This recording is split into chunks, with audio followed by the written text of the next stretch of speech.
조선인조 때 황해도 재령에 정시성을 가진 무관이 살고 있었다. 무관은 도량이 넓어 남에게 베풀기를 좋아했고 사람도 좋아했으며 누군가 어려운 일에 처했다고 하면 아낌없이 재산을 나눠주다 보니 부유한 집안이었지만 이 때문에 가세가 기우는 지경에 이르렀다. 그러나 무관을 본 사람들은 그의 늠름하고 멋진 풍채 때문에 언젠가 크게 출세할 인물이라고 입을 모아 말했다. 무관은 선정관으로 재직하다가 좋지 못한 일에 연루되어 그만 직위를 잃은 뒤 고향으로 돌아와 몇 년을 보냈다. 그 뒤로 오랜 세월이 흘렀지만 관청에서는 무관을 새로운 벼슬에 추천하지 않았다. 그렇게 지내던 어느 날 무관이 아내에게 말했다. 이렇게 가난하니 하루아침에 식구들이 목숨을 잃게 될까 걱정이요. 남은 논밭을 모두 팔면 한 5배의 겨냥은 될 것 같은데 이걸 가지고 서울에 가면 벼슬을 얻을 수 있을게요. 시골에 내려와 사는 무관에게 벼슬이 제 발로 들어올 리 없지 않소. 만약 일이 뜻대로 잘 되면 사는 거고 실패하면 죽는 건데 이제는 결판을 좀 내고 싶소. 네, 당신 뜻대로 하시구려. 남편의 말에 아내도 그러자고 하자 마침내 무관은 땅을 몽땅 팔고 보니 과연 500냥이 생겼는데 200냥은 아내에게 생계를 꾸리게 주고 나머지 300냥을 들고 상경했다. 건장한 하인들을 앞세워 준말을 타고 가는 무관은 보는 이들의 눈길을 끌었다. 이윽고 일행은 경기도에 이르러 벽제역에서 하룻밤 묵기로 하였다. 하인들이 말먹이를 챙겨주고 있는데 번거지를 쓰고 깔끔한 새 옷을 입은 한 사내가 호련 나타나 안으로 들어오더니 말을 걸었다. 사내는 처음에는 밖에서 엿보고 서 있다가 안으로 들어와 하인들과 이야기를 나누는데 말하는 태도가 퍽 정다웠다. 사내에게 친근감을 느낀 하인이 물었다. 어디서 오는 길이시오? 나는 병조판서 댁의 하인이요. 조금 멀리 서 있던 무관이 그 말을 듣고 사내를 불러 물으니 같은 대답이었다. 무관은 속으로 몹시 반가워하며 말했다. 내가 지금 벼슬자리를 구하기 위해 상경 중인데 네가 정말 병조판서 댁에서 신임하는 하인이라면 나를 위해 중간에서 주선 좀 해줄 수 있겠는가? 내가 만나고 싶은 분이 바로 병조의 정관일세. 그런데 너는 여기 온 건 무슨 일 때문이냐? 서인은 우두머리 하인이온데 상전댁의 노비가 평안도에 많이 있어 지금 그 신공을 받아오라는 분부를 받고 오늘 출발한 것이지요. 그랬군. 무관이 한숨을 쉬며 물었다. 자네 같은 사람을 만나기 쉽지 않은데 서로 길이 어긋나니 참으로 안타깝구나. 어떻게 좋은 방책이 좀 없겠느냐? 나리, 그건 어렵지 않습니다. 저랑 같이 서울에 가시기만 하면 됩니다. 그렇게 해줄 수 있겠느냐? 예, 그럼요. 사실 서인은 분부를 받고 길이를 택해서 출발하느라 지금에야 나왔는데 아직 나온 지 며칠밖에 되지 않아 상전도 모르실 겁니다. 그러니 지금 돌아가서 나리를 위해 주선한 뒤에 출발해도 늦지 않습니다. 그런데 행장안에 지니신 것이 얼마 정도 되는지요? 300냥이 있지. 근근히 쓸 수 있는 액수네요. 마침내 무관은 사내와 함께 서울로 가 병조판서집 근방에 사내가 잡아준 숙소에 짐을 풀었다. 그리고 사내는 그 집 주인에게 무관을 잘 모시라고 당부하는데 주인을 대하는 태도가 몹시 위세당당했다. 그런 사내를 근실히 받는 주인의 모습을 보고 둘이 평소부터 잘 알고 지냈나 보다 여기며 더욱 사내를 믿게 되었다. 그런데 집에 다녀온다고 떠난 사내가 닷새가 지나도 오지 않아 무관은 속았나 싶어 걱정하고 있는 차에 사내가 돌아왔다. 무관은 극도로 반기며 그동안 오지 않은 이유를 묻자 사내가 말했다. 나리가 원하시는 벼슬자리 주선이 그리 쉽게 급작스레 이루어질 리가 있겠습니까? 100냥 정도 써는 것이 빨리 이루는 지름길이지요. 의아한 생각에 무관이 묻자 사내가 말했다. 혼자 되신 대감 누님이 이 근처에 사시는데 대감께서 누님을 끔찍이 생각하시죠. 그 누님 말씀이라면 뭐든지 따르신답니다. 그래서 소인이 생각 끝에 나리의 일을 그대게 아뢰었더니 마님께서 100냥 정도 주면 좋은 벼슬자리가 당장 나올 거라 하시는군요. 그런데 나리께서 아까워하지 않으시고 쓰실 수 있겠습니까? 당연하지. 이 돈이 다 그런 데 쓰려고 마련한 건데 뭘 더 묻느냐? 무관은 즉시 전대를 열어 100냥을 헤아려 주었다. 그러자 하인들이 의심스럽다는 듯 말했다. 나리가 직접 가셔서 건네지 않으시고 저 사내에게 돈을 모두 맡기십니까? 세상에 못 믿을 놈이 얼마나 많은데 혹시라도 사기가 아닐지 어찌하십니까? 허허, 이 사람들 사람을 왜 이리도 못 믿고 난리냐? 병조 판서댁 하인이라면 말할 필요도 없지 확실한 거지? 이튿날 사내가 와서 말했다. 마님께 돈을 전해드렸더니 매우 좋아하시며 당장 대감께 말씀드려 다음 인사 발령시기 때 적당한 자리가 있으면 반드시 수망으로 올려달라 이미 간청하셨고 대감께서도 벌써 그렇게 하겠다고 하셨습니다. 하지만 또 대감께서 중히 여기시는 분이 옆에서 거들게 되면 일이 더 확실해지겠지요. 대감께서는 평소 이웃고을에 사는 벼슬아치 박아무개 나으리를 좋아하시고 믿으셔서 그분 말씀이라면 반드시 따르실 겁니다. 그래서 드리는 말씀이온데 그분한테 말씀드리고 한 50냥 정도를 챙겨드리면 필시 좋아하시고 큰 힘이 되어줄 것입니다. 무관은 참으로 그럴싸하다 싶어 일을 추진하게 했다. 다음 날 사내가 돌아와 몹시 기쁜 표정으로 말했다. 허허, 박나리께 말씀드렸더니 과연 좋아하시네요. 무관은 또 50냥을 사내에게 내주었다. 며칠 뒤 사내가 또 와서 아뢰었다. 대감께 소실 하나가 있는데 절세 미인이라 끔찍이도 아끼시지요. 소실이 낳은 아기가 하나 있는데 이번에 돌이 다가왔군요. 잔치를 성대하게 차리고 싶다고 하는데 그 소실은 따로 가진 돈이 없어서 걱정이 많더군요. 이럴 때 그 여인에게 50냥쯤 챙겨주면 참 좋아할 것입니다. 어떡할까요? 애첩이 청탁을 해주면 일이 더욱 확실할 것입니다. 무관이 가만히 들어보니 역시 좋은 생각이다 싶어 당장에 50냥을 내주었다. 그리고는 돈을 받아간 사내가 금세 돌아와 말했다. 돈을 전해주었더니 소실이 과연 몹시 기뻐하며 성심껏 힘을 다해 일을 주선하겠다고 합니다. 이젠 좋은 벼슬이 곧 내려올 테니 앉아서 기다리기만 하십시오. 그런데 무관이 벼슬에 나아가시려면 의관을 미리 잘 준비해 두지 않을 수 없지요. 제가 잘 아는 상점에 가서 관복을 구입해 오겠습니다. 한 50냥 정도가 필요할 듯 합니다. 그거 정말 그래야겠군. 무관은 사내에게 50냥을 주어 의관을 마련하게 하였다. 얼마 지나지 않아 심부름꾼으로부터 물건을 건네받았는데 비단옷이며 검은 가죽신이며 허리띠를 고정시키는 황금 버클까지 동시에 들어왔는데 모두 광채가 눈부시게 번쩍였다. 무관은 매우 기뻐하며 현재 자신에게 마치 벼슬이라도 내려온 것 마냥 좋아했다.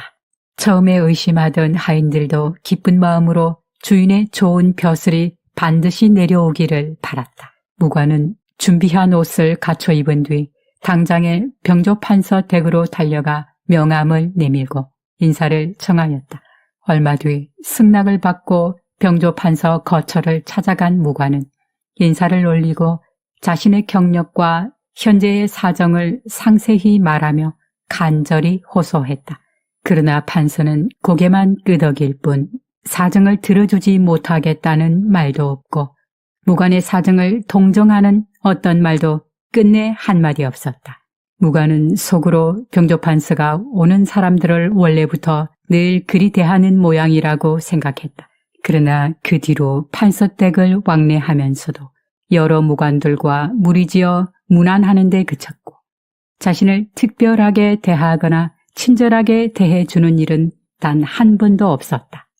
무관은 관료 인사가 내정된 공문이 나왔다는 소식을 접하면 그때마다 힘들게 그것을 구해 보았으나 자신의 이름 비슷한 것조차도 찾을 수 없었다. 무관은 마음이 점점 초조해졌다. 그럴수록 사내가 오기만 하면 호감을 사려고 고기와 만나는 음식과 술을 푸짐하게 사다가 배불리 먹이곤 하였다. 이렇게 반복하다 보니 남아있던 돈 50냥마저 모두 써버리고 수중엔 한 푼도 남지 않았다. 무관은 몹시 고민 끝에 사내에게 물었다. 너가 한 말이 오랫동안 효험이 나타나지 않는데 그 이유가 뭐겠는가? 대감께서 단 하루라도 나으리 같으신 분을 어찌 잊을 리가 있겠습니까만 나으리보다 돈을 더 많이 낸 사람이 아무래도 대감과 더 긴밀한 사이가 되고 보니 나으리가 끼어들 자리가 어려울 수도 있겠지요. 하지만 다음 산정 때에는 대감께서 나으리를 기필코 어느 관직에 추천하겠다고 하십니다. 그 자리는 정말 좋은 자리이니 염려 마시고 기다려 보십시오. 어느덧 또 시간이 흘러 인사 공문이 새로 나왔다는 소식에 무관은 공문을 구하여 자신의 이름 석자를 샅샅이 찾아보았지만 결국 보이지 않았고 맥이 빠져 지쳐있을 때 사내가 찾아와 말했다.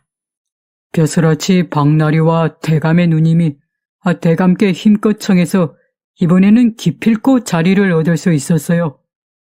그런데 갑자기 한 대신이 찾아와 다른 사람을 써달라고 청탁하자 들어주지 않을 수 없는 경우라 자리를 그만 뺏기고 말았습니다. 안타깝지만 어쩌겠습니까? 하지만 곧 다가오는 6월에 정기적인 관료인사 시행 제도인 도목정사가 또 있습니다. 그때 아무 부스의 직책이 돈이 엄청나게 생기는 자리인데 서인이 벌써 마님이며 박나리이며 대감의 소실에게 미리 아뢰어 두었고 대감께 꼭 청해 주십사 했더니 모두 흔쾌히 승낙하시더군요. 이번 기회는 결코 실패하지 않을 테니 기다려 보십시오, 나으리. 무관은 반신반의하면서도 감히 사내를 정중하게 대하지 않을 수 없었다. 이었고 도목정사가 시행되는 날 주인과 하인이 모두 일찍 일어나 기도하는 마음으로 좋은 소식을 기다리며 눈이 뚫어져라 먼 곳을 바라보았다. 해가 중천에 떠 한낮이 되고 저녁나절이 되었다.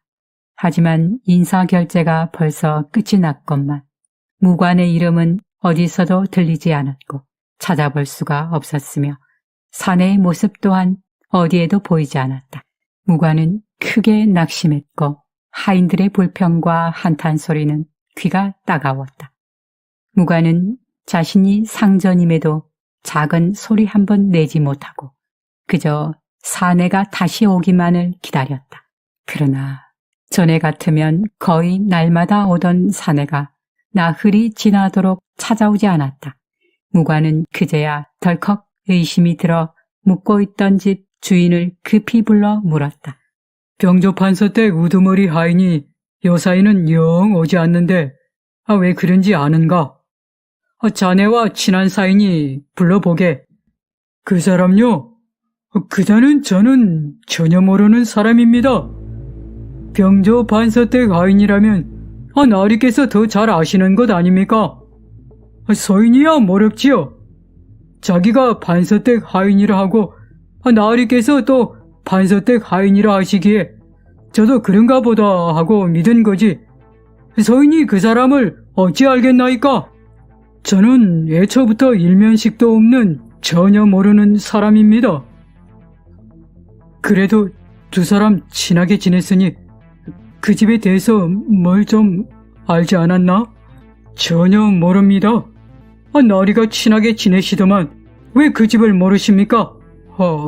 어쩌다 보니 그럴 생각을 미처 못했지. 무관은 그만 더 이상 말을 잇지 못했다. 그 뒤로 사내는 발길을 끊고 다시는 찾아오지 않았다. 무관은 자신의 과오를 자책하며 어느 날 밤 한탄하였다. 이제 어찌 살아야 하나? 사기꾼에게 전 재산 날려버려 대대로 이어온 조상의 제사도 이제 끊어지게 생겼고 많은 식구들을 모두 나락에 빠뜨리고 말았다. 친척이며 이웃이며 처자식의 분노와 책망과 질책을 내가 무슨 재주로 이해시킬 수 있겠는가? 또 평생을 남에게 굽히지 않고 살아온 내가 어찌 거지 같은 구차한 인생을 살 수 있겠나? 무관은 생각하고 또 생각해봐도 그냥 죽는 게 속편한 길이었다. 마침내 목숨을 버리기로 결심하고 다음날 일찍 일어나 한강으로 달려갔다. 의관을 벗어 던지고는 크게 소리를 몇 번 지르고 강물로 뛰어들었다. 물이 몸을 차갑게 적시니 벌벌 떨려 자신도 모르게 몸이 움츠러들었다. 몇 걸음 물러나 우두커니 서서 가만히 생각에 잠겼다. 생목숨을 끊는다는 것은 실로 어려운 일이구나. 그렇다면 어떻게 죽어야 하나? 그래, 차라리 남에게 맞아 죽는 게 낫겠다. 무관은 마침내 물에서 나와 멍하니 서 있다가 터벅터벅 걸어 돌아왔다. 이튿날 아침부터 술을 거나하게 마신 무관은 준비해둔 비단 옷을 입고 검은 가죽신에 폭이 넓은 허리띠와 황금 버클을 끼우고 팔척장신의 큰 키로 늠름하게 성큼성큼 걸어서 곧장 종로로 갔다. 보는 사람마다 깜짝 놀라며 무관을 신령한 사람이라 생각했다. 무관은 지나가는 사람이나 모여있는 사람들 중에 건장하고 사납게 생겨 싸움을 잘할 것처럼 보이는 자를 하나 고른 후 당장 다가가 그 사람을 이유 없이 다짜고짜 붙잡고는 몸을 날려 발차기를 했다. 그가 비명을 지르며 거꾸러졌다가 황급히 일어나 불이 나게 달아나 버렸다. 무관은 그를 쫓았지만 잡을 수 없자 몹시 한스러워했다. 다시 사람들 속을 빙 둘러보니 자기와 겨루어 이길 것 같은 강한 사람이 눈에 들어왔다. 그의 앞으로 다가가 우두커니 서서 노려보는 모습은 흡사 실신한 사람 같았다. 무관의 눈길에 가는 곳마다 모여있던 사람들이 놀라 와르르 흩어져 달아나니 거리가 텅 비어 사람이 단 한 명도 보이지 않았다. 남에게 맞아 죽으려 발버둥 쳤지만 사람들은 오히려 무관에게 맞아 죽는 낭패를 볼까 두려워하니 어찌 맞아서 죽을 수 있겠는가. 어느덧 해가 기울자 낙심한 무관은 또 멍하니 돌아왔다. 잠을 청하려 해도 도무지 잠이 오지 않았다. 오직 죽고자 하는 마음뿐 다른 생각은 비집고 들어올 틈이 없었다. 그러던 중 또 생각했다. 그래, 남의 집에 들어가 그 처첩을 희롱하면 분명 맞아 죽을 수 있을 것이야. 이튿날 무관은 또 술을 마시고는 옷을 차려입고 대로를 휘청거리며 돌아다니다가 대문이 높고 화려한 새 집을 발견했다. 당장 거침없이 들어가 중문에 이르렀는데 아무도 무관 앞을 가로막는 자가 없었다. 마침내 안채로 불쑥 들어가니 젊은 여인 한 사람이 보였는데 나이는 20살쯤 되어 보였고 어여쁜 얼굴에 달처럼 아름답고 눈부신 자태였다. 여인은 구름처럼 풍성한 고운 빛깔의 머리를 빗고 있었는데 무관을 보고도 별로 놀라지 않고 태연한 기색으로 물었다. 아니, 댁은 위시기에 남의 집 안방에 스스럼 없이 들어오신 게요. 정신이 나간 사람이요? 무관은 대꾸하지 않고 곧장 마루 위로 올라가 여인의 손을 잡더니 거침없이 껴안았다. 주위에는 꾸짖는 자 하나 없이 조용했고 여인은 크게 저항하지 않았다. 참으로 이상한 일이다 싶어 머쓱해진 무관이 물었다. 남편은 어디 있어? 아니, 남편은 왜 물어요? 세상에 이런 일도 다 있네. 술 취한 사람과 싸우기는 싫으니 당장 관아에 고발하기 전에 얼른 여기서 나가요. 당신 남편이 있는 곳이나 말해요, 당장. 내가 지금 취해서 이러는 것이 아니요. 사정이 있어 어쩔 수 없이 이러는 거요. 그 사정이 뭔지요? 나는 예전에 선정관을 지낸 사람이요. 어떤 일에 연루되어 자리를 잃고 고향에서 지내다 벼슬자리를 위해 상경했다가 사기꾼에게 속아 재산을 다 잃고 말았어. 그래서 죽기로 결심하고 스스로 목숨을 끊으려 했지만 쉽지 않아 남에게 맞아 죽으려고 일부러 이런 일을 거듭 벌였는데도 끝내 나를 죽여줄 사람이 없구려. 지금 이런 날 죽여줄 남편도 없다면 죽기는 어려우니 장차 어쩌면 좋겠소. 정말 미쳤군요. 세상에 이렇게 죽으려 애쓰는 사람이 또 있을까? 댁이 과연 선정관을 지낸 분이라면 이런 의젓한 모양새로 왜 헛되이 목숨을 끊으려 하십니까? 저 또한 부득이한 사정이 있는지라 다른 곳으로 시집가려 하는 참이었는데 이렇게 문득 댁과 만났으니 이것도 하늘이 정한 인연이 아닐까 싶네요. 그 사정이란 것이 무엇인지 말해줄 수 있겠소? 제 남편은 역관입니다. 정실 부인이 있지만 제가 인물이 빼어나다는 소문을 듣고 저를 첩으로 맞은 지가 언 4년이에요. 처음에는 정실과 한 집에서 지냈는데 부인이 사납고 투기가 극심하였고 이미 늙고 힘이 없는 남편이었지만 그 다투는 모습을 견디지 못하고 이 집을 사서 저를 옮겨 살게 했지요. 이 거처를 마련해 준 후 남편이 계속 왕래하였지만 저를 예뻐하는 마음이 없는 건 아닌데 아내의 투기를 두려워해 얼마 뒤부터 발길이 뜸해졌어요. 그러다 작년에 남편이 우두머리 역관이다 보니 청나라에 업무차 갔다가 마침 일이 생겨 북경에 체류하고 있는데 벌써 1년이 지나도록 돌아오지도 않고 소식도 묘연하답니다. 지금은 여종 2명과 이 집을 지키고 있는 제 신세가 과부나 다름없지요. 비록 먹고 지내는 데는 부족함이 없다 한들 독수 공방하며 의지할 데 없이 지내노라니 세상 사는 즐거움이라곤 조금도 없군요. 봄바람이 불고 가을달이 뜨면 서글픈 마음이 들어 내 처지를 가엾어하고 있답니다. 몇 명이나 되는 여종들도 단속하는 이가 없으니 하나 둘 떠나가서 지금은 늙은 여종 1명만 남았는데 그마저 바깥 출입이 잦아서 집을 거의 비우고 있어요. 인생이 길면 얼마나 길다고 늙고 바깥일로 바빠 저 같은 사람에게는 상관도 안 하는 사람을 바라보고 사나운 정실의 투기를 혹독히 받으면서 여름날과 긴긴 겨울밤을 빈방에서 홀로 울며 지낸답니까? 제 괴로운 사정이 이렇습니다. 이러니 사기꾼에게 속아서 죽으려 애써도 죽지 못한 사람과 무슨 차이가 있겠습니까? 저는 양반과는 다른 천한 신분으로 부질없이 말라 죽을 순 없어서 달리 방책을 찾고 있는 중이에요. 그러던 차에 이처럼 예기치 못한 만남이 있으니 이것은 분명 하늘이 두 사람의 처지를 불쌍히 여겼기 때문일 것입니다.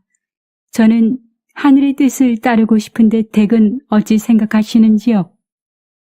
무관은 여인의 말을 들으며 측은한 마음과 한편으로는 반가운 마음이 교차하였지만 세상을 여전히 살고 싶지 않다는 마음은 그대로여서 어쩔 수 없는 마음을 천천히 말했다. 당신 말도 좋지만 나는 어차피 돌이킬 수가 없어. 오직 죽는 수밖에 없어. 장부답지 못하군요. 어쨌건 오늘 우리의 만남은 우연이 아닌데 왜 좋은 길이 없겠습니까?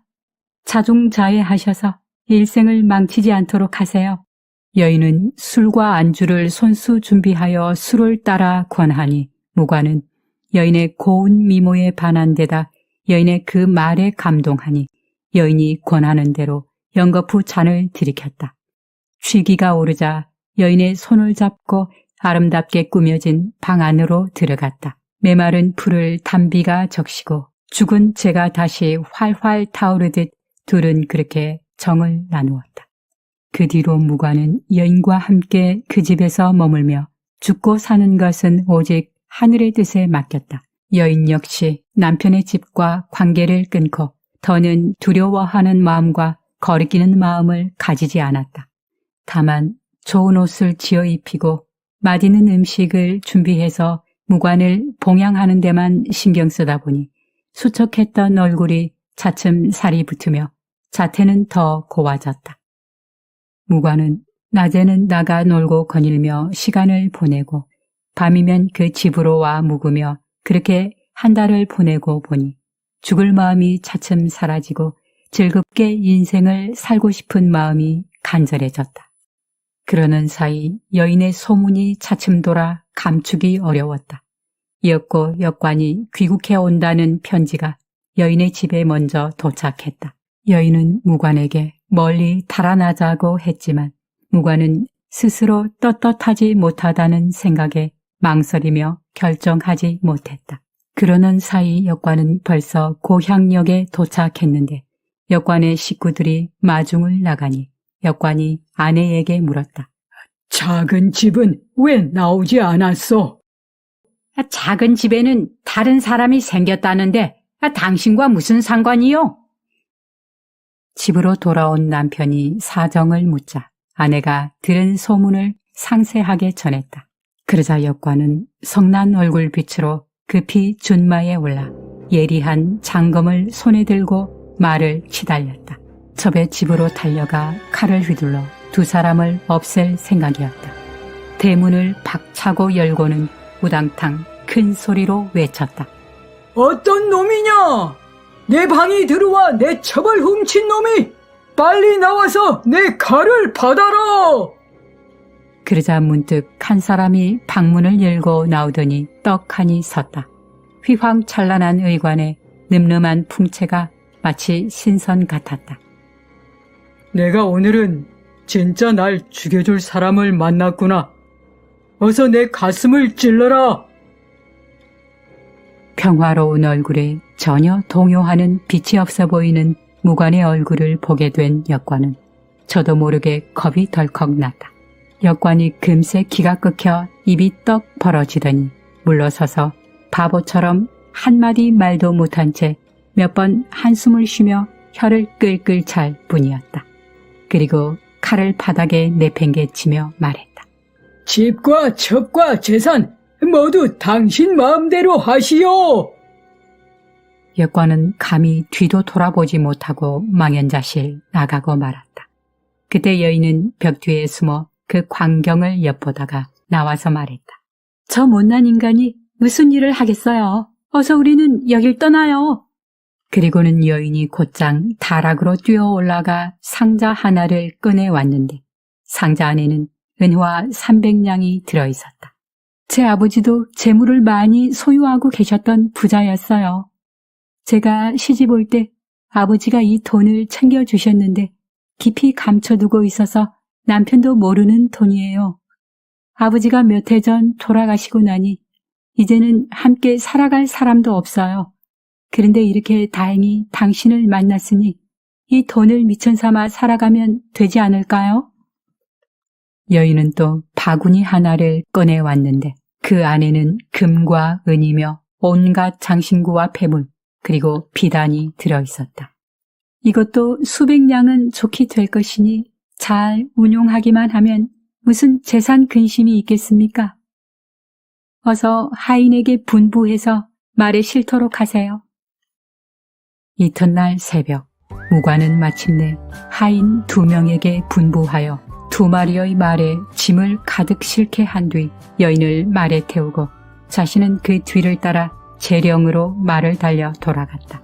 이런 상황을 역관은 알았지만 뒤쫓지 않았고 역관의 아내는 첩이 떠난 것을 천만다행으로 여기며 관아의 고발에 첩을 붙잡아 오는 것을 못하게 하였다. 고향으로 돌아온 무관은 비록 떳떳한 몸은 아니었으나 그간의 사정을 가족에게 숨김없이 전하고 너그러운 이해를 구하였다. 그리고 여인의 돈으로 예전에 팔았던 땅을 모두 다시 구입하고 재산을 잘 운용하여 몇 년 안에 고을의 큰 부자가 되었다. 무관은 다시 서울로 올라가 벼슬을 구했는데 지난날의 실패를 벗삼아 이번에는 주도 면밀한 일의 추진으로 결국 좋은 벼슬을 받을 수 있었다. 무관은 몇 차례의 직책을 옮기며 그때마다 거듭 승진하여 마침내 절도사가 되었다. 무관은 여인과도 해로하며 큰 복록을 누렸는데 사람들은 무관이 평소 사람들을 좋아하고 잘 믿으며 베풀기를 좋아한 것 때문에 그런 결과에 이르렀다고 전하고 있다. 이 야담은 조선 후기 매관매직의 풍토를 희극적으로 잘 나타내고 있습니다. 관직을 잃고 고향에서 머물렀던 무관이 다시 벼슬을 얻기 위해 재산을 처분하고 상경하였지만 결국 사기꾼에게 속아 넘어가 삶의 의욕을 잃고 죽음을 택하려는 행동에서 당대의 매관매직이 얼마나 널리 퍼져 있었는지 짐작할 수 있습니다. 아울러 이 야담은 작품의 구성과 세부 묘사에서도 빼어난 면모를 보여주고 있습니다. 그것은 주인공이 사기꾼에 속아 위기를 겪고 또 원통한 사람들끼리 우연히 만나 다시 살 의지를 갖게 되는 과정들이 코믹하면서도 자연스럽게 묘사되어 흥미를 더하기 때문일 것입니다. 새 남편을 얻는 여성의 행실과 남의 첩을 빼앗는 선비의 행실은 모두 추악하고 사악한 행실일 수 있다. 그러나 이야기의 두 사람은 모두 지극히 원통하고 곤궁한 형편에 처한 결과에 우연히 만나 이런 일이 있게 되었으므로 천첩을 탓할 것도 아니요 무인을 꾸짖을 일도 아니다. 결국 신덕이 있는 사람은 악하지 않아 마침내는 보답을 받게 되므로 잘못되지 않음이 자연의 이치이니 이 점은 취할만 하다고 혹자는 전하고 있습니다. 오늘 이야기는 여기까지입니다. 지난 한 해 동안 책벗 인생을 시청해 주신 시청자 여러분께 진심으로 감사드립니다. 채널을 개설하고 많은 시행착오로 힘들기도 했지만 그때마다 구독자님들의 진심 어린 사랑과 관심으로 남겨주신 소중한 댓글 하나하나가 저에겐 큰 버팀목이 되었고 오늘의 성장의 발판이 되었습니다. 특히 바로 앞전 영상인 진짜 남편을 알아본 아내는 업로드 2주 만에 50만 뷰의 결실을 얻어내었기에 이것은 오직 여러분들의 뜨거운 관심과 사랑 덕분이었습니다. 다시 한번 고개 숙여 감사드리며 더욱 열심히 매진하라는 채찍질로 받아들이며 부족함을 채워나가겠습니다. 아울러 시청자 여러분의 지속적인 성원 부탁드립니다. 또 한 해가 저물어 가고 있네요. 지난해 힘들었던 일들은 모두 보내버리고 행운 가득한 희망찬 2023년 새해를 시작하시길 바랍니다. 내년 한 해는 더욱더 건강하시고 평안하시길 바랍니다. 시청해 주셔서 감사합니다. 책벗 인생이었습니다.